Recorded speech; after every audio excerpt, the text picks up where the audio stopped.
Hello students and welcome to another session of my online biology classes called Biology Simplified. मेरा नाम है doctor Shyamala Shah और मेरे contact details आपको दिख रहे हैं स्क्रीन पर। हम 11th standard state text book का सेल डिवीजन का जो चैप्टर है 7th चैप्टर वो हम फिलहाल स्टडी कर रहे हैं और ये उसका पार्ट 3 है।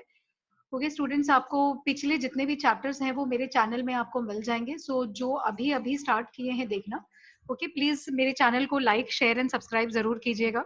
बेल आइकॉन अगर आप प्रेस करेंगे तो नोटिफिकेशन आ जाएगा। दूसरे स्टूडेंट्स जो लगातार मुझे देख रहे हैं और मुझे कॉल करते हैं, मैसेज करते हैं, thank you very much. Online classes भी हमने शुरू कर दी है अभी। Okay so chapter wise doubt solving है, या आपको अगर कोई चैप्टर समझ में नहीं आ रहा है, कोई भी बोर्ड कोई भी लेवल बायोलॉजी हो, तो मैं व्हाट्सएप के थ्रू, जूम के थ्रू हम लोग क्लासेस जो है वो ले रहे हैं। तो इफ यू आर इंटरेस्टेड, बहुत ही नॉमिनल रेट्स में आप मुझे कांटेक्ट कर सकते हैं। क्लासेस ऑलरेडी स्टार्ट हो चुके हैं, so you can call me for that. Okay so अभी हम कंटिन्यू करते हैं स्टूडेंट्स। और एक चीज है कि डिस्क्रिप्शन जो लिंक है, अब मेरे सारे वीडियोस में डिस्क्रिप्शन में अगर आप क्लिक करेंगे वीडियो के, तो मैंने सारे जो पार्ट्स हैं उस पर्टिकुलर चैप्टर के, वो हर वीडियो में मैंने सारे पार्ट जो है लिंक अप करके रखे हैं। तो इनकेस आपको कभी कोई पार्ट ना मिले तो डोंट वरी, आप किसी भी वीडियो को सेलेक्ट करके नीचे डिस्क्रिप्शन का जो बटन है, एक छोटा सा एरो है राइट साइड में, उसको आप क्लिक करेंगे ना, तो आपके सारे पार्ट्स के जो लिंक्स हैं वो मैंने उधर कॉपी करके रखे हुए हैं, तो you can easily access. Okay fine, so let's continue. हम लोग जो है we were doing various parts और सिस्टम्स, करेक्ट है, जो इससे रिलेटेड है हमारे सेल डिवीजन से। ठीक है, तो हमने फेजेस शुरू किए हैं और लास्ट टाइम हमने मेटाफेज जो है कंप्लीट किया है, राइट। तो अभी इसको एनाफेज पे लेके जाते हैं। We go to the next, जो what do you call, nuclear division के फेजेस हम स्टडी कर रहे हैं। तो जो तीसरा फेज है ना, वो फेज होता है एनाफेज। ओके सो मेटाफेज के चेंजेस आई एम श्योर अभी तक तो आपने स्टडी कर लिए होंगे और आपको बराबर से बिल्कुल याद हो गया होगा। ऑलराइट, सो अभी नेक्स्ट फेज पे प्रोसीड करते हैं कि ये हो गया एनाफेज, करेक्ट। अब एक बार वापस से हम मेटाफेज का प्लेट देख लेते हैं कि ये मेटाफेज प्लेट है, ठीक है।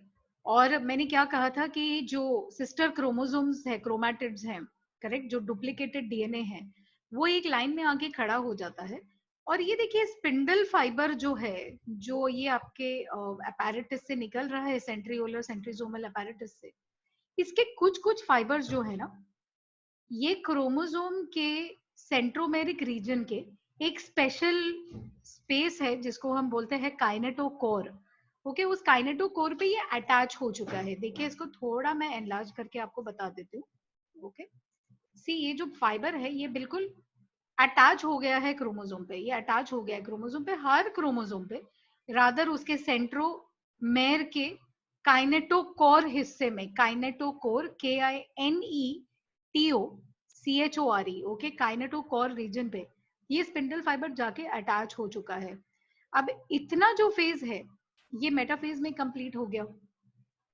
एनाफेज में क्या होगा, ये जो फाइबर है जो अटैच हुआ है, ये ना फाइबर है ना, शॉर्टन होना शुरू होगा। शॉर्टन मतलब वो उसकी जो लेंथ है वो छोटा होना शुरू होगा। और जब वो छोटा होगा तो क्या होगा, छोटा होना यहाँ से शुरू होता है वो।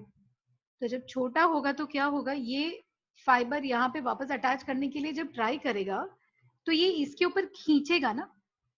ट्राई टू फिगर आउट कि जैसे दो चीजें मतलब स्टक है एक दूसरे के साथ में, चिपक गई हैं, तो एक पर्सन एक साइड से और एक पर्सन एक साइड से अगर उसको पकड़ के खींचेगा तो उसके सेंटर का जो चिपकन है या जो गम है वो टूट जाएगा ना, ब्रेक हो जाएगा। समथिंग सिमिलर यहाँ पे भी हो रहा है। ओके तो ये दोनों जो सिस्टर मॉलिक्यूल्स हैं इनको जोड़ के रखा हुआ है किसने, सेंट्रोमेर ने, करेक्ट है। तो जब भी आपका ये स्पिंडल फाइबर दोनों साइड से, दोनों एंड पे अटैच हो गए, पोलर एंड्स पे, और जब वो दोनों साइड से फाइबर उस मॉलिक्यूल को खींचेगा सेंटर से बिल्कुल, तो क्या होने वाला है, सेंट्रोमेर जो है वो ब्रेक होगा, करेक्ट है। तो एनाफेज में, ठीक है, जो सिस्टर क्रोमैटिड्स हैं हर एक क्रोमोसोमल पेयर के, है ना, हर एक क्रोमोसोमल पेयर के जो सिस्टर क्रोमैटिड्स हैं ये आपस में हो जाएंगे अलग। क्यों, क्योंकि इनका ये जो पुलिंग प्रेशर है, करेक्ट, ये जो पुलिंग फोर्स है जो आपके इस फाइबर ने एग्जर्ट करके रखा हुआ है, इस पुलिंग फोर्स की वजह से ये सेपरेट होंगे। एंड मैंने आपको क्या कहा था पिछले वीडियो में, जब तक कि सेंट्रोमेर एक ही है दोनों मॉलिक्यूल्स के बीच में, तब तक हम उनको एक ही क्रोमोसोम गिनते हैं, right, we consider it as single chromosome. लेकिन जैसे ही आपने सेंट्रोमेर को स्प्लिट कर दिया, आपके सिस्टर क्रोमैटिड्स अलग हो गए, तो क्या हुआ कि दो अलग अलग क्रोमोसोम्स बन गए कि नहीं, है ना। तो अभी इन अलग क्रोमोसोम्स को हम नया नाम देते हैं, this is called the daughter chromosome. Correct है। सो ये जो फॉर्म्ड डॉटर क्रोमोसोम्स है जो अभी अलग हो गए हैं, देखिए अभी अलग हो गए हैं। ओके, इसका सेंट्रोमेर अलग, इसका सेंट्रोमेर अलग, ये पहले दोनों जुड़े हुए थे, एक ही सेंट्रोमेर था, राइट। बट स्पिंडल अपैरेटस के पुलिंग प्रेशर के कारण सेंट्रोमेर ब्रेक होके अब ये जो फॉर्म्ड क्रोमोसोम्स हैं ये क्या करेंगे, ये पुल हो जाएंगे, खींचे चले जाएंगे ऑपोजिट डायरेक्शंस में। ओके, तो एक जो साइड है वो ये साइड को खींचेगा, एक ऑपोजिट डायरेक्शन में पोल्स की तरफ इसको खींचा जाएगा। Okay, with the help of a spindle apparatus, right. ये समझना आपको जरूरी है। देखिए जब भी आप माइटोसिस या मायोसिस कुछ भी कर रहे हैं, जो स्पेसिफिक आपका फेज है ना, जो आप स्टडी कर रहे हैं, उस फेज के चेंजेस को आपको याद रखना बहुत इंपॉर्टेंट है। प्लीज उसको जनरलाइज करके मत लिखिए कि हाँ चलो याद नहीं है, जो भी माइंड में आ गया वो लिख दिया। मेटाफेज प्लेट आपने एनाफेज में लिख दिया, okay, separation of the chromatids आपने टेलोफेज में लिख दिया, ये सब नहीं करना है। हाँ, you have to be very careful, जो फेज जो चेंज आपको जहां लिखना है उसी को लिखना है। तो इसको बिल्कुल क्लैरिटी से याद रखिए। जब भी क्रोमोसोम खींचा चला जा रहा है, ओके, तो किस तरीके से दिखता है, देखिए ऐसे नहीं लगता है जैसे केले लटक रहे हैं, है ना, it looks like a bunch of bananas, right. Midway anaphase का जो मिडिल का हिस्सा है, जो middle what you call time frame है, जैसे मैंने आपको बताया था, सारे ही phases actually early, middle and late में डिवाइडेड रहते हैं। बट अभी यहाँ पे हम सारे फेजेस एक साथ कर रहे हैं, तो जो मिडिल फेज है उसमें आपको ये कुछ इस तरीके से अपीयरेंस मिलेगी अगर आप माइक्रोस्कोप के नीचे ऑब्जर्व कर रहे हैं तो। ओके, तो ये फेज आपको दिख गया अंदर माइक्रोस्कोप, आप क्लैरिटी से बोल सकते हैं कि ये सेल एनाफेज में है। करेक्ट है। अब जब एक पर्टिकुलर सेट है क्रोमोसोम की, तो ये 1 2 3 4 ये एक सेट हो गया, ये 1 2 3 4 ये दूसरा सेट हो गया। ओके, तो जब एक सेट ऑपोजिट एंड पे पूरी तरह पहुंच जाता है, ओके, पोल की तरफ वो पहुंच गया है, तो ये जो है this marks end of anaphase. That means जब ये पूरी तरीके से वन साइडेड हो जाता है तो इसको हम बोलते हैं, क्योंकि अभी एनाफेज का जो काम है वो सेपरेट हो गया है। करेक्ट है। तो कैरेक्टरिस्टिक फीचर एनाफेज का क्या हुआ, कैरेक्टरिस्टिक फीचर इज दैट जो सिस्टर क्रोमैटिड्स हैं वो आपस ऑपोजिट पोल्स में या अपने आप से अलग अलग डायरेक्शंस में मूव करना स्टार्ट करेगा स्पिंडल फाइबर के हेल्प से। ओके, ये हो गया characteristic feature of your anaphase, है ना। तो इसको इस तरीके से हम पहचान सकते हैं। एक बात देखिए कि क्योंकि जब भी आप डायग्राम ड्रॉ करते हैं, मेक इट श्योर, ओके, कि आपका जो सेंट्रोमेरिक हिस्सा है स्पिंडल फाइबर के थ्रू कनेक्शन उसको यही साइड पे दिखाना है, उल्टे डायरेक्शन में नहीं दिखाना है। हाँ, तो इट हैज टू बी कि ये जो डॉट आप दिखा रहे हैं सेंट्रोमेर का, वो उसका पुलिंग का डायरेक्शन जो है वो सेंट्रोजोम की तरफ होना चाहिए और स्पिंडल फाइबर्स नीचे की तरफ और यहाँ पे अटैचमेंट। ओके, डायग्राम को क्लैरिटी से दिखाना है, ऑलराइट, नहीं तो वो रॉन्ग चला जाएगा। ओके, फिर आते हैं फाइनल फेज पे। फाइनल फेज जो है वो आपका हो गया टेलोफेज। करेक्ट है। टेलोफेज फाइनल स्टेज है कैरियोकाइनेसिस का। कैरियोकाइनेसिस न्यूक्लियर डिवीजन, जो भी क्रोमोसोम सेंट्रोमेर्स के साथ में पोल्स तक पहुंच गए हैं, अभी जो सेपरेशन होनी थी वो हो चुकी है। करेक्ट है। आप नोटिस करेंगे इक्वल नंबर ऑफ क्रोमोसोम्स दोनों जगह पहुंच चुके हैं। देखिए प्रोसेस को समझिए, है ना। पहले डीएनए डबल हो गया था, एग्जैक्ट अपनी कॉपी बन गई थी, सारे क्रोमोसोम्स के दो कॉपीज बन के, लेकिन वो अटैच्ड थे। बाद में वो अटैचमेंट पॉइंट को सिस्टमैटिकली ब्रेक करके आपने दोनों आइडेंटिकल कॉपीज को सेपरेट कर लिया। सेपरेट करके वो अपने अपने जगह पे एंड्स ऑफ द सेल पे चले गए। करेक्ट है। अभी बस बचता क्या है, राइट, ये क्रोमोसोम्स जो बिल्कुल थिक हो गए थे क्योंकि उनको डिवीजन करना था, अब डिवीजन खत्म हो गया ना, तो अभी क्या होना चाहिए, उनको अपने वापस से पुराने वाले स्टाइल में चले जाना चाहिए कि नहीं। तो क्या होता है, ये जितने भी हैं क्रोमोसोम्स ये अनकॉइलिंग दिखाते हैं। अनकॉइलिंग मतलब जो बिल्कुल टाइटली वो एकदम वाइंड हो गए थे वो अभी लूज हो जाएंगे। ओके, उनकी लेंथ इंक्रीज होने लगेगी। अभी आपको इंडिविजुअल मॉलिक्यूल्स जो पहले दिख रहे थे क्लैरिटी के साथ कि हाँ ये थिक थिक मॉलिक्यूल्स है, अभी ये मॉलिक्यूल्स आपको नहीं दिखेंगे। ओके, और क्या होगा कि ये वापस से वही क्रोमैटिन वाले स्टाइल में चले जाएंगे ओके, जो प्रोफेज के बिगिनिंग में या उसके पहले का उनका फॉर्म था। सो प्लीज नोट कीजिए कि प्रोफेज में जो चेंजेस होते हैं उनके एग्जैक्टली अपोजिट या विपरीत चेंजेस जो है वो होते हैं टेलोफेज में। तो अगर आप वो याद रखेंगे तो इट इज वेरी इजी। आपको प्रोफेज के चेंजेस याद है, टीलोफेज को बस आपको रिवर्स करके लिखना है। तो वहां पे आपने लिखा कि क्रोमोसोम थिक हो गए, कॉइल हो गए, शॉर्ट हो गए और अलग अलग से दिखने लगे। तो यहाँ पे आप बोलेंगे कि वो लॉन्ग हो गए, है ना, अनकॉइल हो गए, वो सॉल्यूबल हो गए, एक एक मॉलिक्यूल आपको नहीं दिखेगा, थ्रेड जैसी क्रोमैटिन स्ट्रक्चर आपको वापस दिखेगी। तो हो गया ना ऑपोजिट चेंज, है ना। वहां पर न्यूक्लियोलस डिसअपियर हुआ था, यहाँ न्यूक्लियोलस रीअपियर हो रहा है। ओके, न्यूक्लियर मेम्ब्रेन जो कि गायब हो गया था, वो न्यूक्लियर मेम्ब्रेन वापस से अपियर हो गई। करेक्ट है। स्पिंडल फाइबर्स जो बनने शुरू हुए थे वो ब्रेक डाउन होना शुरू होंगे, और जब वो ब्रेक डाउन होंगे तो वो जाएंगे कहाँ? कहीं नहीं जाएंगे।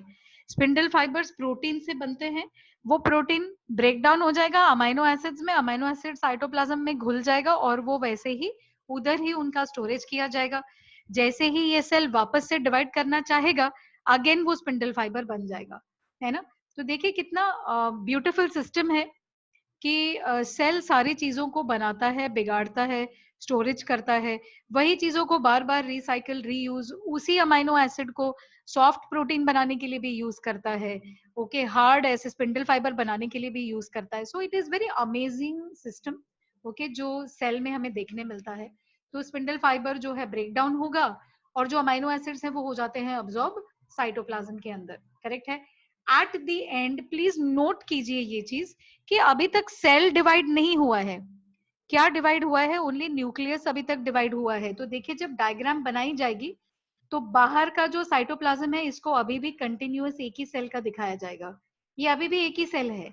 बस क्या हुआ है, न्यूक्लियस जो है वो नहीं बनने जा रही, ऑलमोस्ट बन गई है, यहाँ पे भी बन गया है।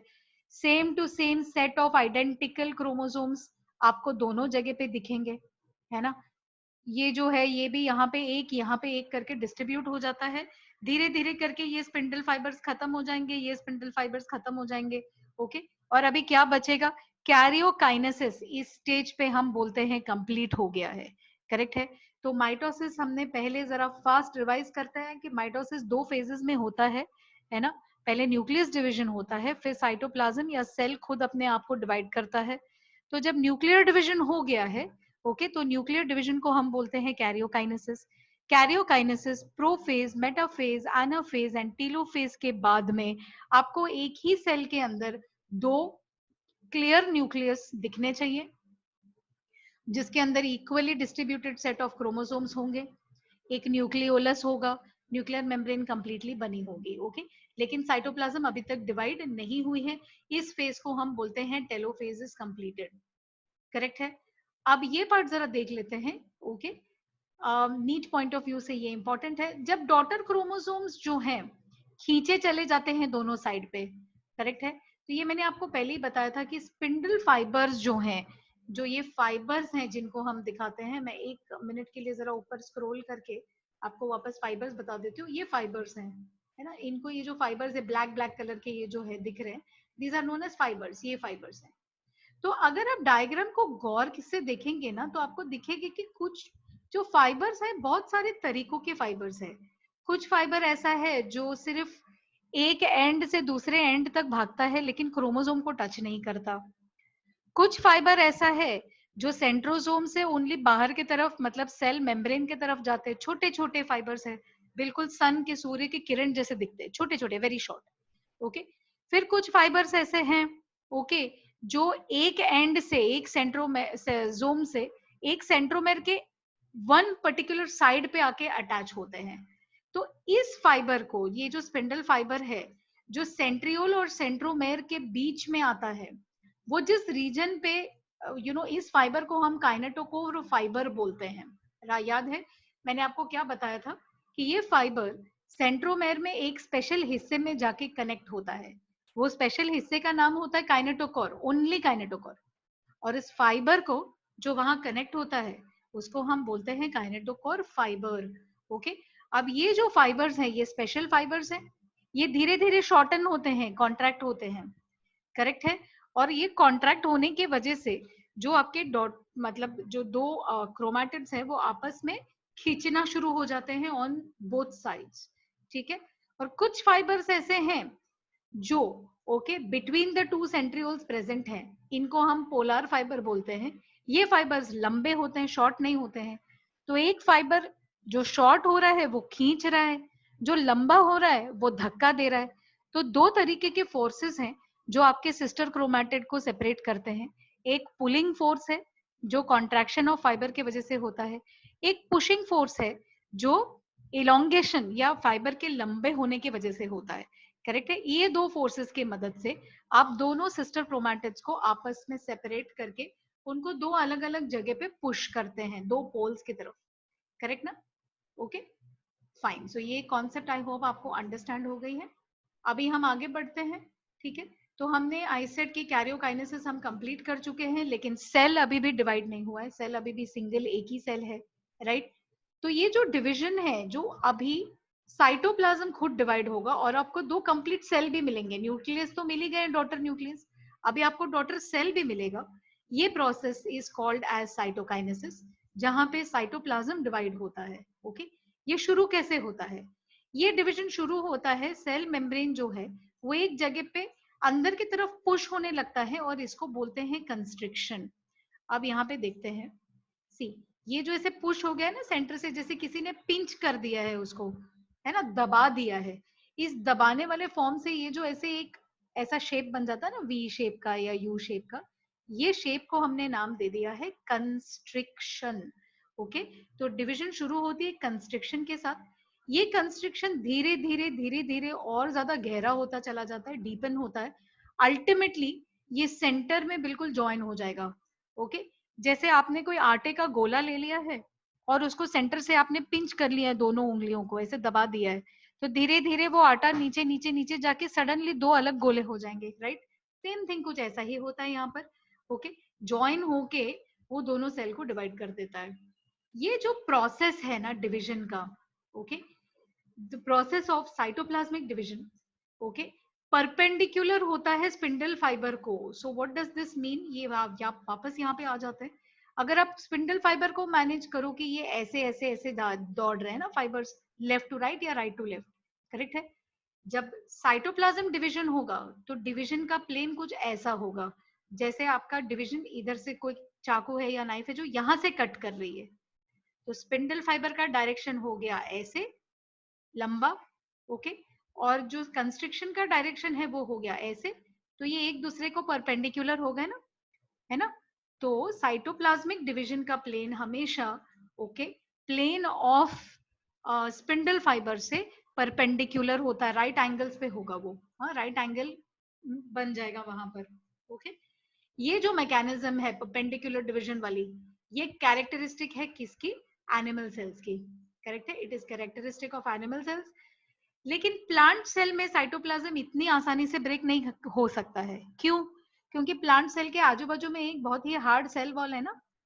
तो सेल वॉल कैसे पिंच करेंगे हम, वो तो बहुत हार्ड स्ट्रक्चर है, तो उस तरीके से उसका डिवीजन करना पॉसिबल नहीं है। इसीलिए ये फरो या कंस्ट्रिक्शन जो है, ओके ये प्लांट सेल में नहीं बनता है। Okay please remember, plant and animal cell में माइटोसिस में कई सारे वेरिएशंस हैं, और उसमें ये एक इंपॉर्टेंट वेरिएशन है कि प्लेन जो डिवीजन होती है, ओके एनिमल सेल में डिवीजन फरो या कंस्ट्रिक्शन के थ्रू होता है, क्योंकि एनिमल सेल का मेम्ब्रेन बहुत सॉफ्ट है, उस पे इंटरनली अगर प्रेशर डाल के खींचा जाए तो वो आराम से ब्रेक हो जाता है और सेपरेट हो जाता है। बट प्लांट सेल में ओके बाहर एक है हैवी सेल वॉल है, तो दैट सेल वॉल को इजीली आप ब्रेक डाउन नहीं कर सकते हैं। ओके तो क्या करना चाहिए? अंदर से, सेल के अंदर से एक नया सेल वॉल बनना शुरू होता है दोनों न्यूक्लियस के बीच में।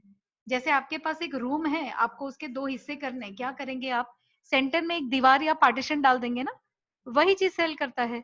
दो न्यूक्लियस तो बन गए, अभी क्या करेगा वो कि दोनों न्यूक्लियस के बीचों बीच में एक दूसरा वॉल बनाना शुरू करेगा। ओके और वो वॉल सेंटर से बननी शुरू होती है और बाहर की तरफ जाती है। करेक्ट। जैसे ये वॉल कंप्लीट हो गई, लैटरल वॉल या साइड वॉल को ये जाके मिल गया, आपके पास दो सेल्स तैयार हो गए। करेक्ट है। तो जैसे आपने नई दीवार बना दी और एक रूम के आपने कर दिए दो रूम, वैसे ही एक दो न्यूक्लियस के बीच में एक नया सेल्यूलोज का वॉल बनाया जाता है and okay you get two new cells, correct है। नए सेल वॉल को कैसे बनाया जाता है, एक पहले एक छोटा सा लेयर लगाया जाता है, ओके पूरा वॉल बनाने के पहले, इसको हम बोलते हैं प्री कर्सर। नया वॉल बनाने के पहले एक पतला सा लेयर ऑफ सेल्यूलोज फाइबर पहले डाला जाता है, जिसको हम बोलते हैं प्रीकर्सर, या जिसका नाम एक्चुअली होता है cell plate. Okay, cell plate को टेक्निकल टर्म्स में मिडल लैमेला बोला जाता है। ये चीज हम जब भी प्लांट सेल का स्ट्रक्चर करेंगे ना एनाटॉमिकली, तभी हम देखेंगे इसको। ओके, तो सेल वॉल का सबसे पहले लेयर जो फॉर्म होता है वो होता है मिडल लैमेला। ये दो नए न्यूक्लियस के बीच में फॉर्म होता है, और जब मिडल लैमेला सेंटर से बनते हुए हुए हुए बाहर की तरफ बढ़ते रहता है और एक अच्छा थिक वॉल तैयार होता है, तभी हमने ये बोलना है कि हमारे दोनों सेल्स जो हैं ये सेपरेट हो गए हैं और कंप्लीट सेल वॉल फॉर्मेशन हो गई है। दो सेल्स आजू बाजू में आपके तैयार आपको मिल जाएंगे, करेक्ट है। तो at this point of time हम ये कहेंगे, एनिमल सेल हो या प्लांट सेल हो, जब दो अलग अलग सेल आपको दिखने लगे विथ इंडिविजुअल न्यूक्लियस, तो हम कहेंगे कि क्या साइटोकाइनेस भी कंप्लीट हो गया है, करेक्ट है। जब साइटोप्लाज्मिक डिवीजन कंप्लीट होती है तो अंदर के जो ऑर्गेनेलर सिस्टम्स हैं, ओके, ये भी आपस में दोनों डॉटर सेल्स के बीच में डिस्ट्रीब्यूट होंगे। ये इक्वल डिस्ट्रीब्यूट नहीं होगा, मोर और लेस इक्वल डिस्ट्रीब्यूशन होगा। और बाद में जहां पे कम पड़ जाता है, आपको तो पता है कि सेल अपने ऑर्गेनेल सिंथेसाइज कर सकता है।